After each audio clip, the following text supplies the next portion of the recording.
Hello guys, current affairs funda में आप सभी का स्वागत है। मैं हूं आपके साथ अभिषेक शर्मा और आज के इस वीडियो सेशन में हम 25 जुलाई तक के सभी इंपॉर्टेंट करंट अफेयर्स कवर करने वाले हैं। हमेशा की तरह आप इस वीडियो को अंत तक जरूर देखिएगा, आज भी आपको काफ़ी कुछ जानने के लिए मिलेगा। तो सेशन की शुरुआत क्वेश्चन ऑफ द डे से करते हैं। पूछ रहे हैं कि अखिल भारतीय तृणमूल कांग्रेस यानी कि टीएमसी के सदस्य के रूप में आसनसोल निर्वाचन क्षेत्र से लोकसभा सांसद कौन है? Who is a member of parliament Lok Sabha from Asansol constituency as a member of All India Trinamool Congress? Options हैं अरुण कोविल, यूसुफ पठान, कंगना रनौत या फिर शत्रुघ्न सिन्हा। तो जल्दी से आप आंसर कर दीजिए, फिर हम आगे बढ़ते हैं। और इसी तरह के क्वेश्चन यदि आप प्रैक्टिस करना चाहते हैं तो हमें टेलीग्राम पर जरूर ज्वाइन करें। करंट अफेयर्स फंडा नाम से हमारा टेलीग्राम चैनल है।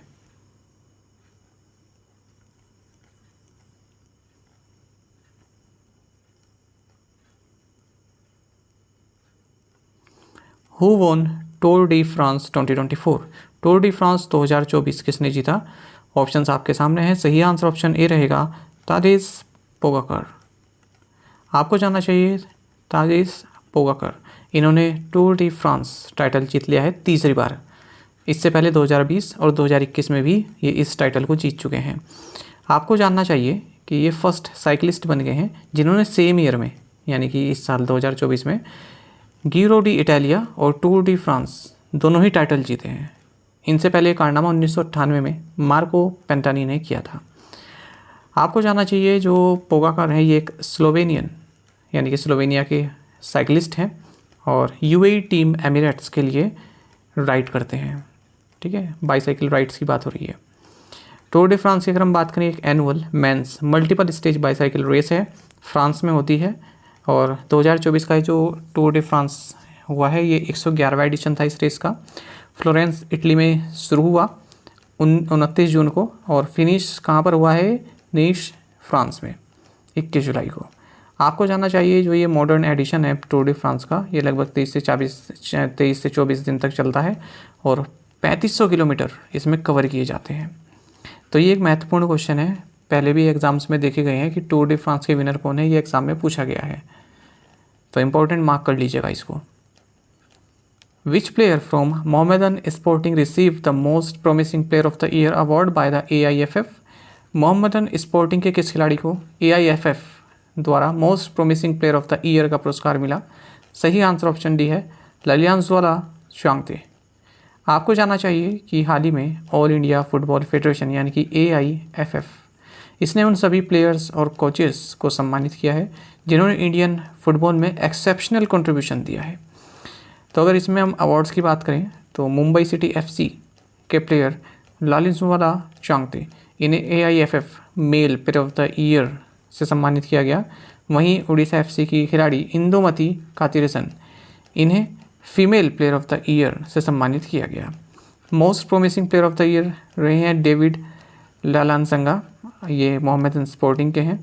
Best male coach of the year Khalid Jamil, ये जमशेदपुर FC से हैं, ये सब फुटबॉल क्लब हैं।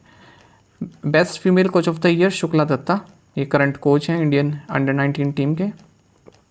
Referee of the year Ramachandran Venkatesh. Whose ranking did Sumit Nagal surpass to become the fourth highest ranked Indian man in tennis? Sumit Nagal ने चौथे उच्चतम रैंक वाले भारतीय पुरुष टेनिस खिलाड़ी बनने के लिए किसकी रैंकिंग को पार किया? सही आंसर ऑप्शन है शशि मेनन। आपको जानना चाहिए भारत के सुमित नागल, इन्होंने अपनी कैरियर बेस्ट रैंकिंग अचीव कर ली है टेनिस में। वर्ल्ड नंबर 68 प्लेयर ये बन गए हैं मैन सिंगल्स कैटेगरी में। आपको बता दें झाझर हरियाणा से हैं और इन्होंने किसकी रैंकिंग क्रॉस की है? भारतीय खिलाड़ी शशि मेनन की। तो इनकी 71 रैंकिंग थी तो उसको पार करके ये 61 पर पहुंच गए। इस तरह से fourth highest ranked Indian man बन गए 1973 के बाद। विजय अमृतराज 18th रैंक इनकी रही थी 1980 में। रमेश कृष्णन 23rd रैंक रही थी 1985 में और सोमदेव देववर्मन 62वीं रैंक रही थी 2011 में। तो ये 3 प्लेयर हैं जो अभी सुमित नागल से आगे हैं जिन्होंने रैंकिंग अच्छी हासिल की हुई है। How much financial contribution has the BCCI made to the Indian Olympic Association for Paris Olympics?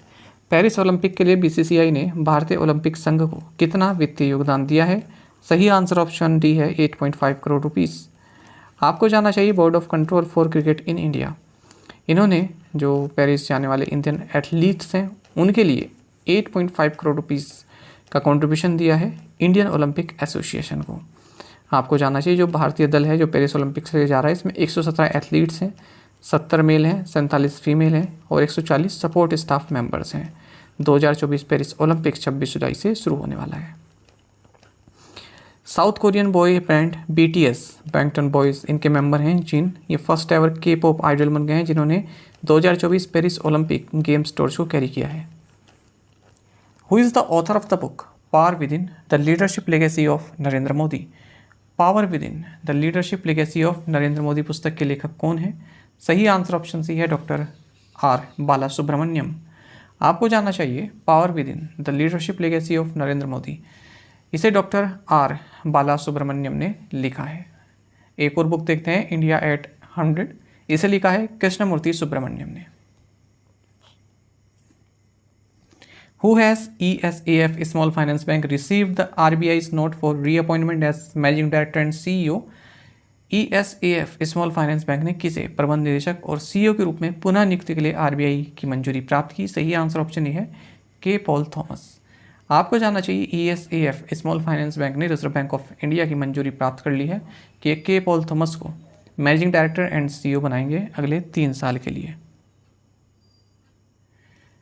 आपको बता दें जो मिस्टर पॉल थॉमस हैं ये साधन जो कि एक एसोसिएशन है माइक्रो फाइनेंस की और इम्पैक्ट फाइनेंस इंस्टीट्यूशन की, इसके चेयरमैन भी हैं।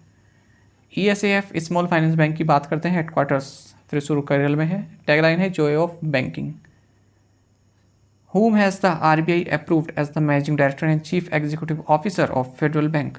RBI ने फेडरल बैंक के प्रबंध निदेशक और मुख्य कार्यकारी अधिकारी के रूप में किसे मंजूरी दी? सही आंसर ऑप्शन डी है कृष्णन वेंकट सुब्रमण्यम। आपको जानना चाहिए रिजर्व बैंक ऑफ इंडिया ने कृष्णन वेंकट सुब्रमण्यम को फेडरल बैंक के MD एंड CEO के तौर पर अपॉइंटमेंट के लिए मंजूरी दे दी है।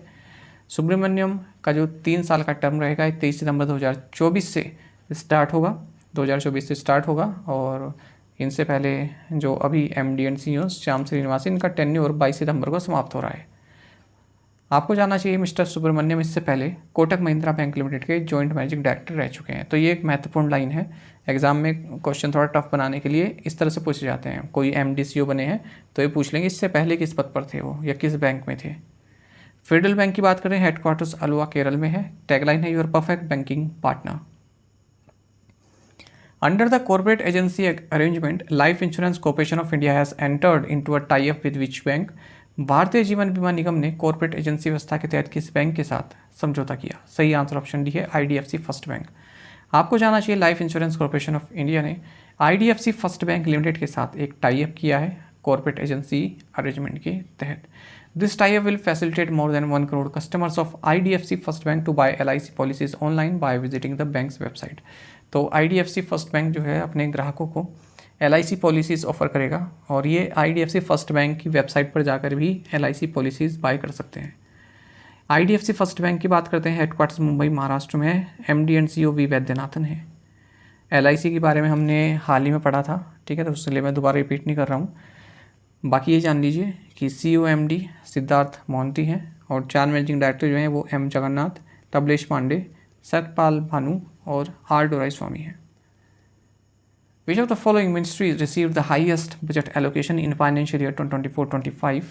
निम्नलिखित में से किस मंत्रालय को वित्तीय वर्ष 2024-25 में सबसे अधिक बजट आवंटन प्राप्त हुआ? सही आंसर ऑप्शन भी है मिनिस्ट्री ऑफ डिफेंस।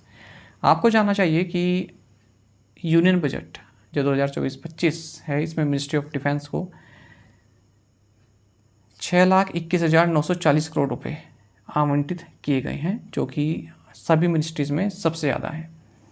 ये जो एलोकेशन दिया गया है मिनिस्ट्री ऑफ डिफेंस को 2024-25 के लिए, ये लगभग 1 लाख करोड़ रुपए ज़्यादा है 2022-23 के बजट से और 4.79% ज़्यादा है 2023-24 के बजट से। According to the FICCI's economic outlook survey, what is the annual median GDP growth forecast for the Indian economy for the year 2024-25? FICCI के आर्थिक आउटलुक सर्वेक्षण के अनुसार वर्ष 2024-25 के लिए भारतीय अर्थव्यवस्था के लिए वार्षिक औसत GDP वृद्धि का पूर्वानुमान क्या है? सही आंसर ऑप्शन बी 7%। आपको जानना चाहिए कि federation of Indian chambers of commerce and industry यानी कि फिक्की का जो इकोनॉमिक आउटलुक सर्वे है, इन्होंने कहा है कि 2024-25 में भारत की जो annual median GDP growth forecast है वो 7% रहने वाली है। और 2024-25 के फर्स्ट क्वार्टर में 6.8% और सेकेंड क्वार्टर में 7.2% रहेगी। What was India's wholesale price inflation in June 2024? जून 2024 में भारत की थोक मूल्य मुद्रास्फीति कितनी थी? सही आंसर ऑप्शन भी है 3.36%। आपको जानना चाहिए भारत की जो होलसेल प्राइस इन्फ्लेशन है जून 2024 में, ये 16 महीने की हाई पर पहुंच गई है और 3.36% रही है और 2.61% ये मई 2024 में थी। जून 2024 में इंडिया की जो CPI इन्फ्लेशन है ये भी 4 महीने की हाई स्तर पर पहुंच गई है, 5.08% रही है। अच्छा, जो ये होलसेल प्राइस इंडेक्स है, इसकी जो नई सीरीज़ है, इसका बेस है 2011-12 और अप्रैल 2017 से ये इफेक्टिव हुआ, लागू हुआ। आपको बता दें इसमें केवल बेसिक प्राइजेज ही काउंट किए जाते हैं, taxes, rebate, trade discounts, transport and other charges include नहीं किए जाते। ISRO and NASA's ISAT-2 satellite have successfully collaborated to map out what? ISRO और नासा के ISAT-2 उपग्रह ने किसका मानचित्रण करने के लिए साझेदारी की है? सही आंसर ऑप्शन डी है राम सेतु एडम्स ब्रिज। आपको जानना चाहिए कि इंडियन स्पेस रिसर्च ऑर्गेनाइजेशन यानी कि इसरो के साइंटिस्ट और नासा का जो ISAT-2 सैटेलाइट है, इन दोनों ने मिलकर जो सबमर्ज्ड राम सेतु है या एडम्स ब्रिज है, इसका एक कॉम्प्रिहेंसिव मैप बनाया है और 10 मीटर का रेजोल्यूशन मैप है। इसके थ्रू पूरा ब्रिज देखा जा सकता है और इसके लिए जो डेटा कलेक्ट हुआ वो 6 साल का टाइम लगा, अक्टूबर 2018 से अक्टूबर 2023 तक। तो ये अपने आप में एक पहली तरह का अंडर सी मैप है, 29 मीटर्स लॉन्ग है और 8 मीटर्स अबव सी बेड है। आपको जानना चाहिए जो ये ऑप्टिकल सैटेलाइट इमेज इसकी तैयार की गई है, इससे ये वेरीफाई होता है कि 99.8% ये जो राम सेतु है सबमर्ज्ड है शैलो और सुपर शैलो वाटर में। आपको बता दें जो ब्रिज है ये धनुषकोटी भारत को तलाईमन्नार आइलैंड श्रीलंका से जोड़ता है। विच स्टेट लॉन्च IT सक्षम युवा स्कीम? किस राज्य ने IT सक्षम युवा योजना शुरू की? सही आंसर ऑप्शन बी हरियाणा है।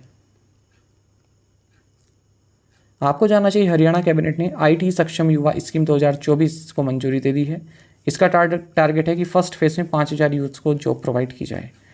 आपको बता दें मिशन 60,000 लॉन्च किया गया था हरियाणा द्वारा अपने 2024-25 बजट में, जिसका मकसद है कम से कम 60,000 यंग इंडिविजुअल्स जो पुअर फैमिली से आते हैं उन्हें एम्प्लॉयमेंट प्रोवाइड कराना। तो उसी का हिस्सा है ये IT सक्षम युवा स्कीम। हरियाणा की बात करते हैं, कैपिटल चंडीगढ़ है, चीफ मिनिस्टर नायब सिंह सैनी है, गवर्नर बंडारू दत्तात्रेय है।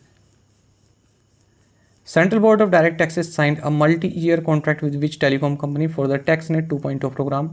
केंद्रीय प्रत्यक्ष कर बोर्ड ने टैक्सनेट 2.0 कार्यक्रम के लिए किस दूरसंचार कंपनी के साथ अनुबंध पर हस्ताक्षर किए? सही answer option B Bharti Airtel. Central board of direct taxes यानी कि CBDT, इन्होंने एक मल्टी ईयर कॉन्ट्रैक्ट साइन किया है टेलीकॉम कंपनी भारती एयरटेल के साथ, जिसके तहत भारती एयरटेल नेटवर्क और कनेक्टिविटी सॉल्यूशंस प्रोवाइड कराएगी CBDT का जो टैक्सनेट 2.0 प्रोग्राम है इसके लिए। आपको बताएं 2008 से ही इन दोनों के बीच ये पार्टनरशिप चलती आ रही है। टैक्सनेट 1.0 के टाइम पर भी CBDT और भारती एयरटेल का जो है कोलेब्रेशन था, कॉन्ट्रैक्ट था। Founder and chairman Bharti enterprises हैं सुनील भारती मित्तल। CBDT के चेयरमैन हैं Ravi Agarwal. Which organization has approved $240.5 million in loans to finance rooftop solar systems in India? किस संस्था ने भारत में रूफटॉप सौर ऊर्जा प्रणाली को वित्त पोषित करने के लिए $240.5 मिलियन का ऋण मंजूर किया है? सही आंसर ऑप्शन बी है एशियन डेवलपमेंट बैंक। आपको जानना चाहिए एशियन डेवलपमेंट बैंक ने $240.5 मिलियन का लोन अप्रूव किया है, जिसके तहत भारत में जो रूफटॉप सोलर सिस्टम्स हैं उनको फाइनेंस किया जाएगा। ये financing State Bank of India और National Bank for Agriculture and Rural Development NABARD के थ्रू की जाएगी। जो भी डेवलपर्स हैं या एंड यूजर्स हैं जिन्हें रूफटॉप सोलर सिस्टम इंस्टॉल करना है उनको लोन प्रोवाइड कराया जाएगा।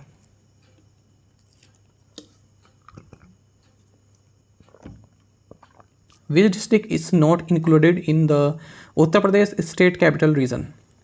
उत्तर प्रदेश राज्य राजधानी क्षेत्र में कौन सा जिला शामिल नहीं है? सही आंसर ऑप्शन डी है गाजियाबाद। देखिए महत्वपूर्ण क्वेश्चन है, आपको जानना चाहिए हाल ही में उत्तर प्रदेश की गवर्नर आनंदीबेन पटेल, इन्होंने लखनऊ और उसके पास के जो 5 नेबरिंग डिस्ट्रिक्ट हैं तो इनका area Uttar Pradesh State Capital Region officially designate कर दिया है, डिक्लेयर कर दिया है। तो जो नया बना है उत्तर प्रदेश स्टेट कैपिटल रीजन, इसमें कैपिटल सिटी लखनऊ है, साथ साथ हरदोई, सीतापुर, उन्नाव, रायबरेली और बाराबांकी का भी एरिया इसमें आता है। तो टोटल एरिया जो हो गया Uttar Pradesh State Capital reason का ये 27,826 स्क्वायर किलोमीटर हो गया है।